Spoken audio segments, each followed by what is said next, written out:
Hello and welcome to today's English lesson. My name is Stuart. In today's lesson, we're looking at discourse markers, how we use them in English, and specifically how we use them to change the topic in English.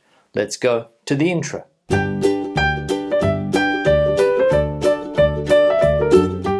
Now, as I said, today's lesson is looking at discourse markers, and in particular, discourse markers that we use when we want to change the subject or the topic when we're speaking, let's say. And of course, discourse markers, you probably know, are used when we want to segment our speech or writing, okay? When we want to break up long pieces of speech and writing, we use discourse markers. You can also call them linkers or sentence connectors a lot of the time.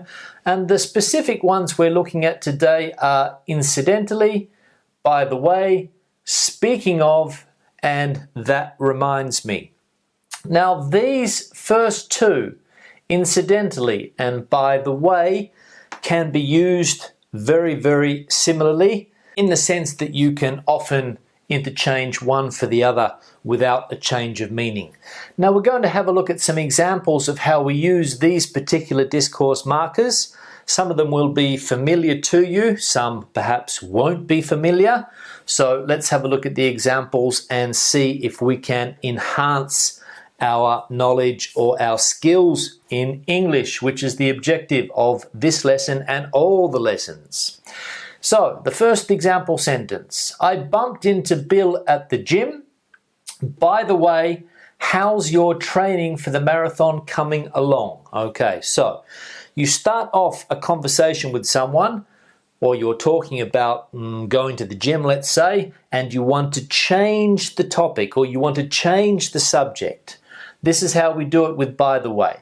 So I bumped into Bill at the gym yesterday. By the way, how's your training for the marathon coming along? So you're changing the topic, okay? You're changing the topic or you're changing the subject. Let's have a look at this second example. I love this lasagna. By the way, have you heard Jenny lost her job? Have you heard Jenny lost her job? Okay, so what we're doing here is we're also, as we can see, changing the topic. I love this lasagna. So you're having lunch with somebody. I love this lasagna. By the way, have you heard Jenny lost her job? So what we're doing here is that we're completely changing the subject to a completely different topic, okay? This one here, more or less, there's a slight relationship in the sense that you're at the gym and the gym makes you think of your friend who's also preparing for a marathon, okay? So, by the way, how's your training for the marathon coming along, okay? So you bump into gym, it reminds you that your friend is also in training for the marathon, change the subject, by the way, how's training for the marathon coming along?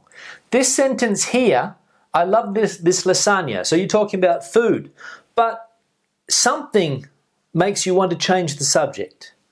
By the way, have you heard Jenny lost her job? So you change to a completely different topic, talking about food, and now we're talking about Jenny losing her job, okay? With by the way. The next example's with incidentally. I took Paul to the hospital last night. He wasn't well, okay? Incidentally, how did your English exam go? All right. Now, the two topics are not related in any way, but because you're speaking to this person, something came into your mind that you remembered that that person had an English exam, so you want to change the topic. So you start off talking about Paul going to the hospital because he wasn't well, but you change the subject. Incidentally, how did your English exam go? Okay, completely different topics, but you're changing to that topic, okay, with the help of a discourse marker, okay? Now the next one, I parked my car next to yours today. Incidentally, do you know your front left tire is a bit flat?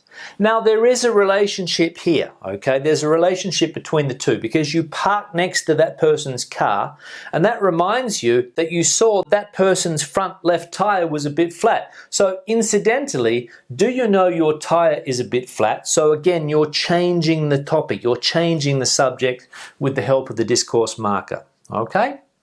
Now, the next two examples, using speaking of and that reminds me. So, the first one, there were a lot of teenagers at the mall today. A lot of teenagers at the mall today. A lot of teenagers at the shopping centre, at the mall, okay? Speaking of teenagers,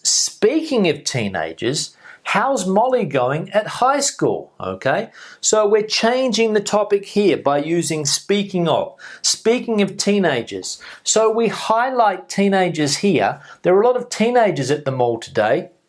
Speaking of teenagers, how's Molly going at high school? Because the person you're speaking to has a teenage daughter at high school. So you change the topic, you change the subject to get to that new point, all right? Speaking of teenagers.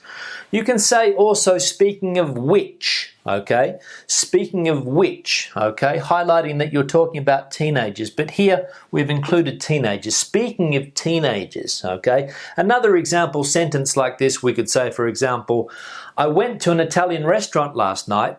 Speaking of Italians, did you see Luigi at the concert? All right. Speaking of Italians, did you see Luigi at the concert? All right, good. So we can see how we use that to change the subject. The last sentence. Wow, I love your new smartphone. That reminds me, I must call Telstra and get a bigger data plan or a bigger data plan. Okay? So that reminds me, I see your smartphone, your new smartphone. Ding, that reminds me, I need to call Telstra, the telephone company, Telstra, and get a bigger data plan because my data plan is not big enough for all of the surfing on the internet that I do. So I need to get a bigger data or data plan. And that here, that reminds me. Okay, seeing your smartphone reminds me. So I changed the subject. Wow, I love your new smartphone.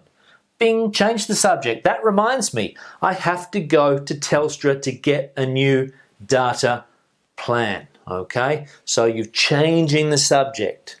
So this is how we do it through the discourse markers. Incidentally, by the way, speaking of, and that reminds me. Now, thank you very much for watching the lesson. Questions or comments, leave them in the section below. Give the video a thumbs up if you liked it.